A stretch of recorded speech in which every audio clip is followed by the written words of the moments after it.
People in the Middle Ages thought about death a lot. It was part of daily life. Sickness was common. The war happened. Famine struck.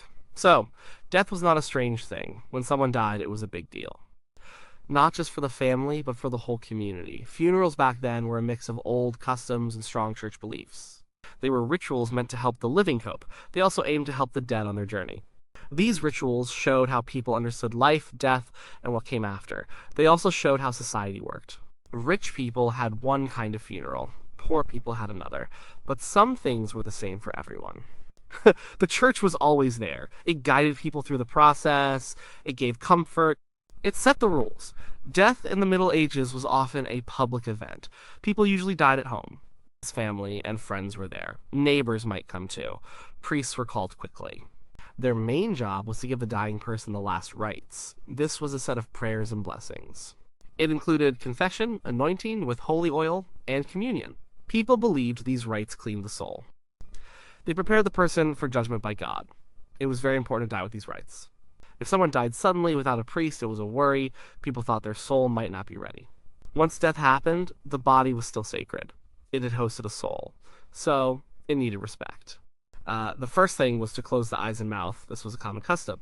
Then family members or women of the household would wash the body. This was not just about cleanliness. It was a ritual cleansing. They used clean water, sometimes mixed with herbs. They dressed the body. Usually, it was wrapped in a simple linen shroud. This shroud often had a cross sewn on it. The shroud was simple because everyone was equal in death. Fancy clothes were not always used, even for the rich. But sometimes, people were dressed in their best clothes or religious habits. Monks and nuns were dressed in their order's robes. After washing and shrouding, the body was laid out. It was placed on a bier or a board. It stayed in the main room of the house. This was the vigil, or wake. It could last for a day or two. This time was for mourning. Family and friends came to pay their respects. They sat with the body. They prayed. Candles burned around the body. These candles had a special meaning. They represented the light of Christ. They also lit the way for the soul. The vigil was noisy. People often cried out loud. This was a normal way to show grief. Women especially were expected to wail and lament. Professional mourners were sometimes hired by rich families.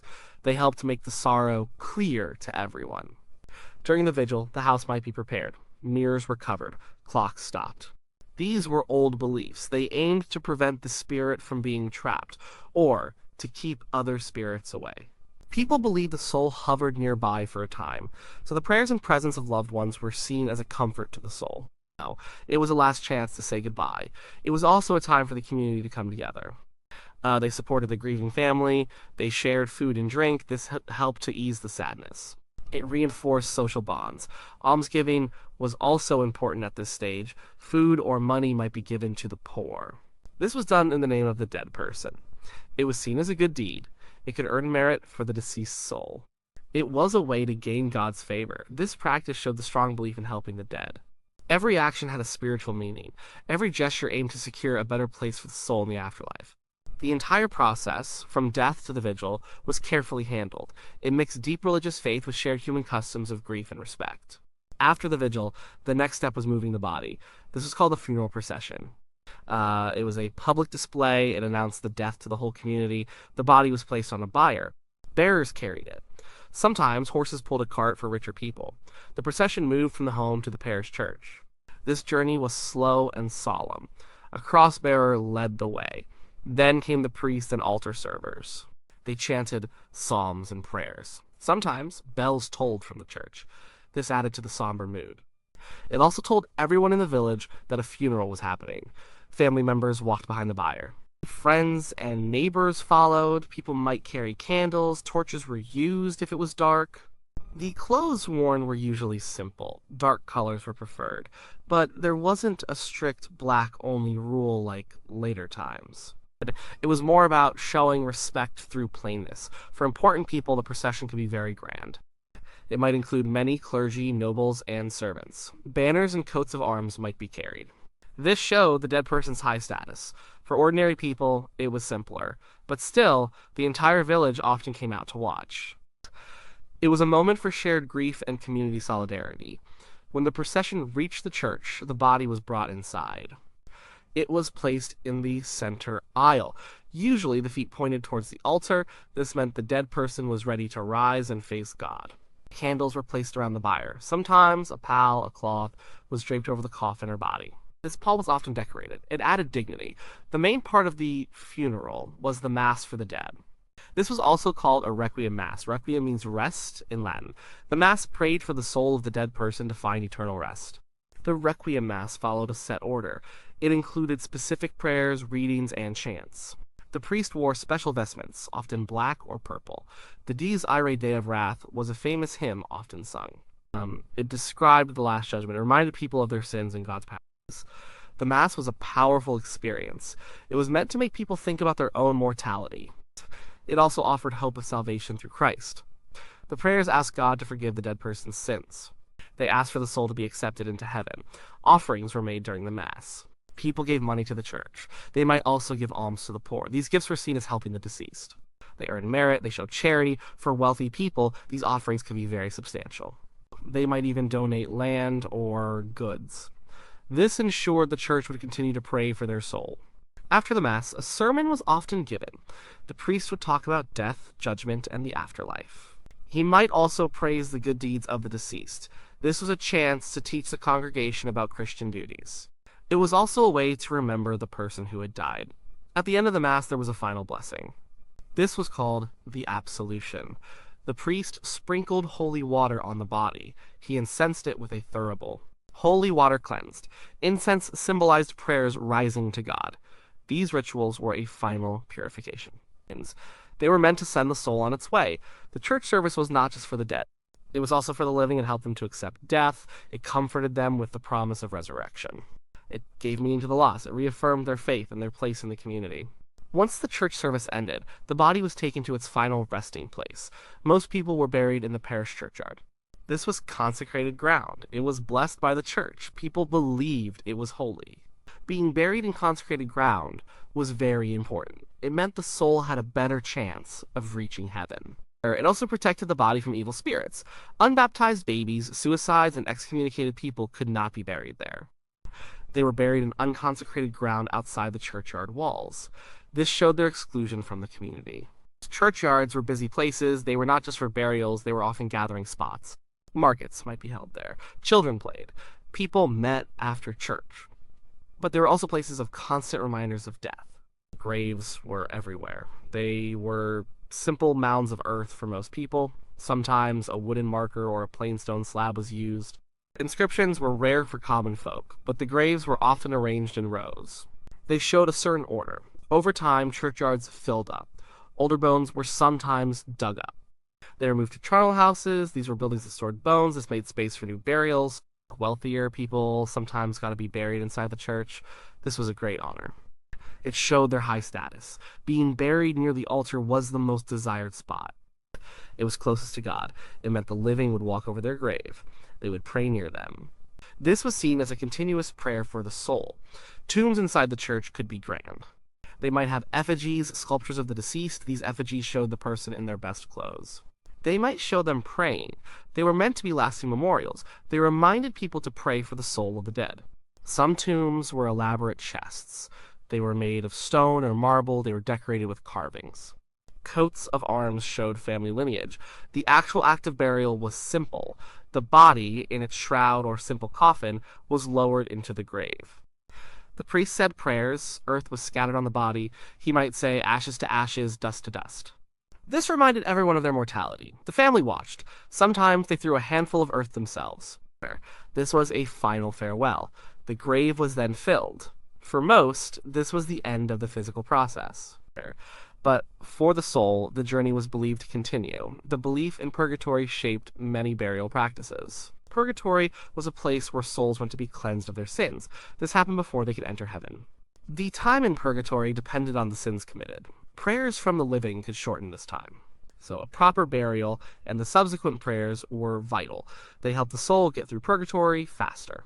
This is why people went to such lengths. They wanted to ensure their loved ones and themselves had a good chance. Superstitions also played a role. Some people believed in vengeful spirits.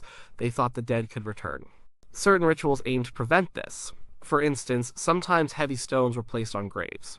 or bodies were buried face down, these practices were less common, but they showed the fear people had. They feared the unknown, but mostly burial was a sacred act. It connected the living and the dead. It was a final act of devotion, it prepared the deceased for the afterlife, and ensured their memory would be honored on earth. The graveyard stood as a constant reminder of life's brevity. It urged the living to live right. It encouraged them to prepare for their own death. The funeral was not the absolute end of the rituals. Often, after the burial, there was a gathering. This was a feast or a reception. It was held back at the deceased's home, or sometimes in a public hall. This gathering served many purposes. It was a way for the family to thank those who attended. It was a chance for mourners to share memories. It was also a practical affair. People had traveled, they needed food and drink. These feasts could range from simple meals for common folk to elaborate banquets for the wealthy. The type of food might be specific. Sometimes certain foods were avoided during mourning. But generally, the meal provided comfort. It helped people return to some sense of normalcy. It brought the community together after a loss. Beyond the immediate post-funeral gathering, remembering the dead was an ongoing process. It was crucial. The belief in purgatory made this so. People thought the living could help the souls in purgatory. They did this through prayers, masses, and good deeds. This was called commemoration. Anniversaries of a person's death were especially important. These were often marked by special masses. These were called obit masses or anniversary masses. Family members paid the church to hold these services. They made sure the priest remembered the dead person's name in his prayers. Wealthier individuals often set up chantries. A chantry was an endowment. It was money or land given to a church. This gift paid for a priest. The priest's main job was to say daily masses for the soul of the donor. He prayed for the donor and their family. These chantry priests were often housed in a special chapel. This chapel was called a chantry chapel. It was built within a larger church. This ensured continuous prayers. It was a very powerful way to help a soul through purgatory. It was also a way for rich families to show their piety. It showed their status. And it secured a lasting legacy. Wills were very important in medieval times. They were not just about passing on property.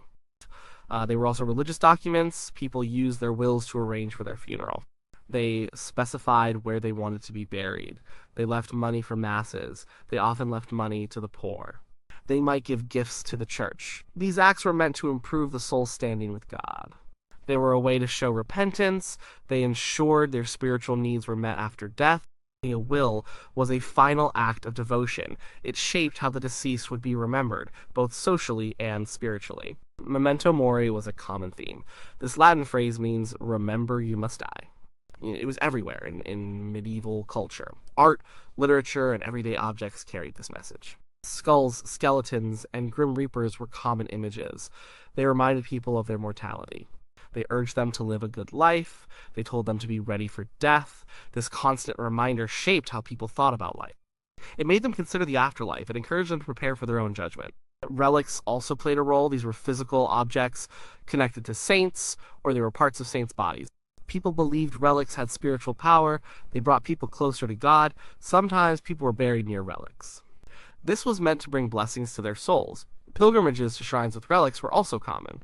These pilgrimages were often done in memory of the dead. They were also done to earn spiritual merit. This merit could then be applied to the souls in purgatory. The relationship with the deceased was not cut off by death. It continued through prayer, remembrance, and acts of charity.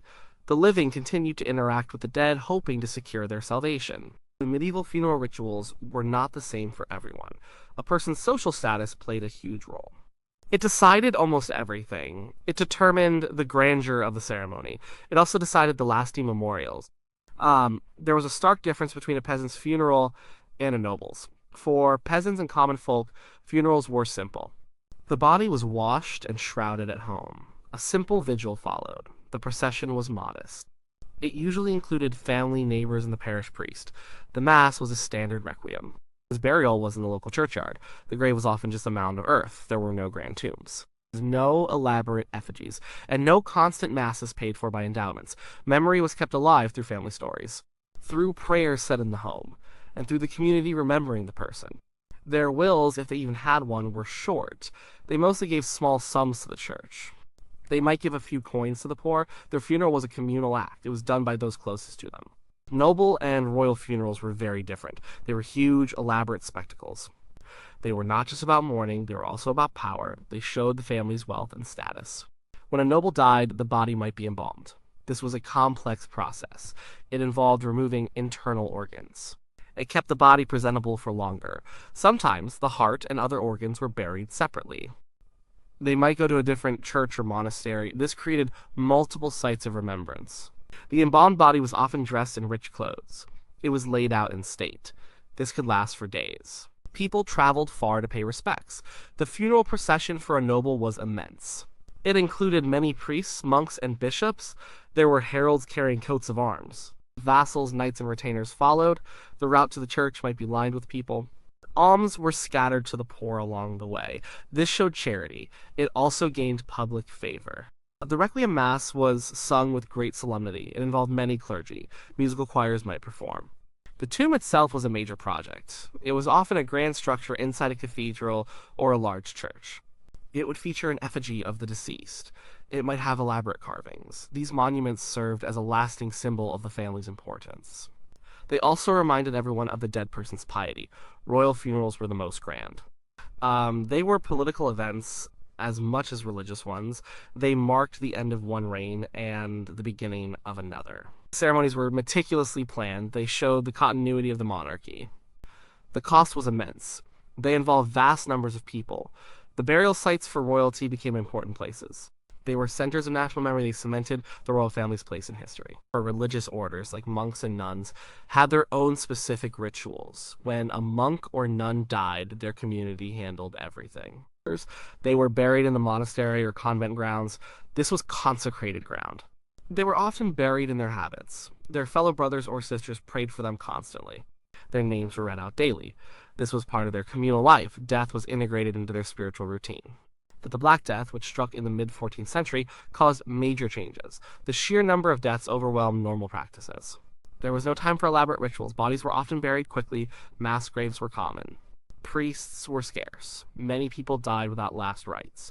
This was terrifying for a deeply religious society. It forced people to adapt. It led to more simple, hasty burials. But even then, people tried to offer prayers. They hoped God understood the circumstances. Child deaths were common, but rituals for children were sometimes less elaborate. Unbaptized infants posed a problem for theology. They could not enter heaven, but they were innocent. So, beliefs about a limbo for infants arose. For older children, funerals were similar to adults. But they often had a profound emotional impact on families.